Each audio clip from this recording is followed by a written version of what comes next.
first off, we knew going into this game that Green Bay, had some offensive firepower, specifically Roy and Hall, and Roy's a gifted player, and I thought for the most part, made some things tough on him, but they run good stuff, and we really most proud of how we responded when they cut the lead to, I believe, 6, I think it was.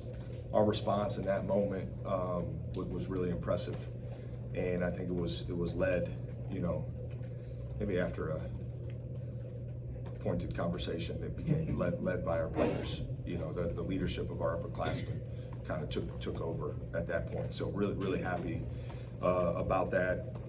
This is now another game where we are sharing the ball at a really high level. Our assist numbers per made field goals is north of 50%. I think it speaks a lot to our continued growth offensively. So all in all, did some really good things, but you got to give Green Bay credit. They had some great moments too. Jake, it seemed like Bruce throughout the season hasn't had to maybe take as much on his shoulders and make like the big play, because you've had a lot of different other guys step up, and it felt like in this game he did that maybe a little bit more. I guess, do you agree with that overall viewpoint, and what did you think about how he steered you through this game? I thought it there in the second half, again, when the game could have shifted, he was really good, and his decision making is, his assist to turnover ratio is insane. I mean, for lack of a better word, I maybe not insane, because we see it on a daily basis and we know how gifted he is. But I think, again, you're seeing now kind of game to game, you're seeing different guys in stretches have, big offensive stretches. Michi certainly was really good in the first half. Bruce was good, really the whole game. I mean, he hit some big shots there in the first half. It's been Junie at times. He was really good in the second half. Mike has had his moments. I mean, our backcourt, has been really special. I love the depth of our backcourt. And then, our front court, Devin Royal, Sean Stewart, Evan Mahaffey, all were really impactful tonight. Rebounding the ball, finishing. Just thought it was a really complete game. So I know I went on a little bit of a rant there. But yes, Bruce is a special player. I think he's the best point guard in the country. And his leadership was really impressive tonight. And with Sean at the 5, and that might be something we'll have to see more of here going forward, and with Devin playing next to him, that versatility in the front court, how can you use that as a weapon in going forward here if you might have games where you're going to give up a couple of inches? Well, I think our aggressiveness defensively negates some of that, and there's things we can do schematically to help. But I don't view him as a 5. I think for us, we have versatile forwards, and we're able to, in the flow of the game, adjust maybe who is initiating action based upon who's guarding who, and I think that makes us hard to guard. So I don't see him as a 5. I think we play versatile guards, we play versatile forwards, and as we continue to get experience in building that on-court chemistry, I think it's going to really continue to help us, and you'll see continued growth offensively. But his, to your point, I think him driving the ball is going to be a good thing too. Defensively, the connectedness that I see with this team, different guys on Roy, didn't seem to matter. I mean, he got his, but he's super efficient, right? Hit some crazy shots, but why is this group, so many new guys, so kind of connected and seems to know where everybody is and where they're supposed to be? Well, I think we have some high IQ guys to start. There's a natural feel and just understanding, and we've really grown in our communication. It's not where we need to be quite yet. We got to keep getting better at that. But we have a lot of two-way players. I think a lot of times in college basketball you may see specialists, but we have a team full of two-way players, which helps. But I thought tonight, there was a stretch where we lacked some execution defensively, and good players going to make you pay, and they hurt us a couple times with their cutting, which we anticipated because again they're an explosive offense. But I do think our connection's been really important for us defensively, and we're where we want to be yet. We want to keep growing in that area, and I think we're taking the right steps. So Doug was in here and he talked about scouting you guys, watching film, and like seeing what you guys are doing on defense, and really praising that coming in. What's it like how hard is it to get ready for a team that you know is going to be defended really at a really high level? Because I'm sure you go up against teams like that as well. How hard is that? Well, we're going to see it here very soon. Yeah. I think there's, when you're prepping for really good defensive teams, there's a simplicity that you want to maintain, because spacing is critical.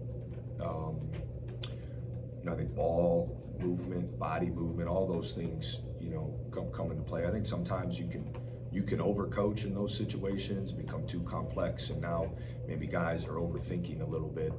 But our guys have continued to get better. We talk a lot about how to play, and maybe a little bit less specific plays.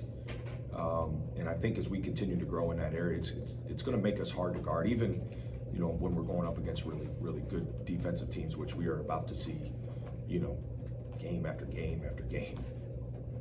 Something else that Doug Gottlieb said when we talked to him is that one of the things that he thinks this team is really well coached because guys know their roles and are flourishing in their roles. But we've talked to you too about giving guys freedom, letting them be versatile players. I guess what's the balance between those two things of having a defined thing that a guy is doing on the court, but also giving him that freedom to do a lot of different things?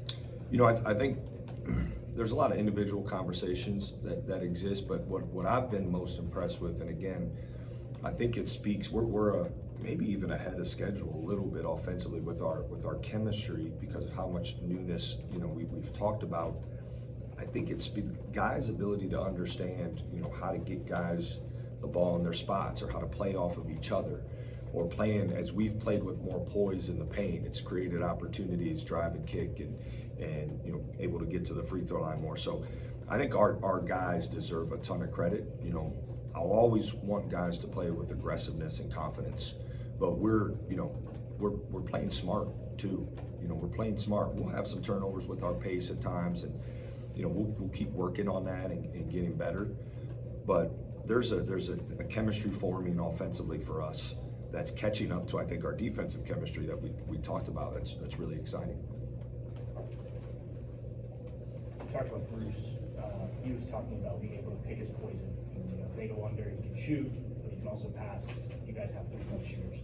Not to take anything away from the guys he's played with in the past, but does it seem like there are the weapons that allow him to unlock things a little bit more this year than maybe at times in the last two seasons? I think it's certainly we have great depth on this team and offensive, versatility.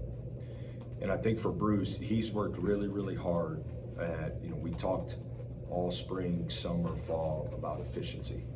I have absolute trust in him when he has the ball in his hands. And at times I'm telling him to be more aggressive, because I believe he can make all those shots when people go under. And he's proven that this year. I trust him in the paint with his decision making. I think certainly, we had, I think, 7 guys in double figures. It's hard to key in on one person when you got that type of versatility. And our guys, to their credit, again, they found we found Michi in the first half when he was going for 3. We found Junie there in the second half, and our guys kept rolling with that. So I think Bruce certainly leads the way, but Micah Parrish is a really smart player. Devin, Sean, you go down the list. Our basketball IQ, I think is really good, and that plays a role alongside just the offensive firepower we have. One of the other things that Doug said about Bruce was he said he had 25 and 9, but what really stood out, he said he blew up 3 or 4 of our plays. He said he saw what was coming and he blew it up, and so he didn't brush aside the 25 and 9, but he pointed that out. When you were recruiting Bruce, did you see him as being an above average defender to this level, or do you think he's taken it upon himself to get to that level? Yes, I think to both of those things. I think he was absolutely coming out of high school well coached, both well coached in high school and well coached in the summer. and that certainly helped. But he's got a great basketball mind. He doesn't take plays off. That's part of it. He plays hard every possession. But he had a great foundation coming into college because I would imagine, I saw him in practice, I saw him in games, he worked extremely hard, but he also was well coached. So I think, and I think he would tell you that. And then he's also gotten better. I think he's gotten better in college, and he is disruptive. He is a gifted defender. He's not an above average defender. He's a really good defender. He can guard on the ball. He can guard off the ball. He can anticipate really well. And I think we have a few guys like that. I think Micah can do that, with his experience and being well coached. So I think that matters. I believe kind of how you're coached in high school in the summer impacts kind of that transition period to college basketball. I'm a big believer in that. And he's been well coached, but he works hard. He studies film. He does all the things to put him in position to see that stuff. So I appreciate Coach for saying that and acknowledging that, because I don't think Bruce gets near the credit he deserves, as a defender. I think it's been some years since Ohio State scored 100 points in back-to-back. Is this the offense that you envisioned in the spring when you're putting together the roster? You're saying this is how we're going to play. Do you think that it's a finished product, or are you there's still more to add? It can be better than what we've seen the last week or so? I think we're taking steps forward. Talked about wanting to play with pace. I think there's still another gear at times we can operate, from a pace standpoint. I've been really pleased with how we're sharing the ball. And I've been really pleased with just the collective kind of basketball IQ we're playing with offensively. I don't know that I necessarily didn't believe we could get there. I think we're getting there, maybe even a little quicker than I anticipated. But I think you got to give our guys a ton of credit. The other thing, I would say this, and our staff, the experience on our staff, both offensively and defensively, it should not go unnoticed either. And the skill development, I'm a big believer in that. We do skill development every day in practice. We work on these things. So it's good to see it coming together. But I don't believe we're a finished product yet, and I think we have to keep getting better because of the way our schedule is here coming up. Yeah, Michi, beginning of the game, he missed his first 2 threes, and then seems like he just didn't flinch, made the next 2, and then was efficient from there. Is that the type of confidence you want to see from Michi? And I guess what did you see out of that stretch? Absolutely. I think his efficiency really the last few games has been really good, and he had a stretch there to start the season where it was turning it over a little bit more than we knew he should, and he knew that. And again, I talked about it. That's not who he had been in practice. He had taken care of the ball really well in practice. He's been efficient in practice. So I never want him to hesitate or flinch, when maybe he misses a couple shots. And I view it this way: if he's missing a couple, the chance of that next one going in is pretty high. That's just kind of how I'm wired, and I want him to be wired that way too. And I want all our guys to be wired that way. Did you ever see his confidence wavering in practice at all, or has he always been a confident player? No, I don't think his confidence wavered. I think there were times where he and I have had to have some one-on-one conversations just to reinforce his aggressiveness. But he's a confident player. He's a gifted player. Again, another two-way player. But to have 17, 5 for 10 from 3, 2 assists, no turnovers. Thought he had a good night.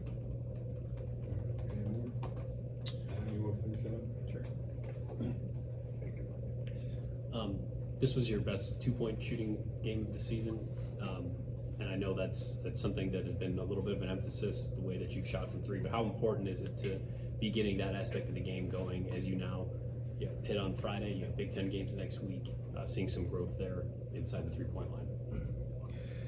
Yeah, I think again, the versatility for us offensively. I think part of this has been reflective in Devin Royal's consistency and Evan Mahafy's efficiency. It's helped us from Sean Stewart, having him back in the lineup and getting 5, 2-point field goals. That certainly helps.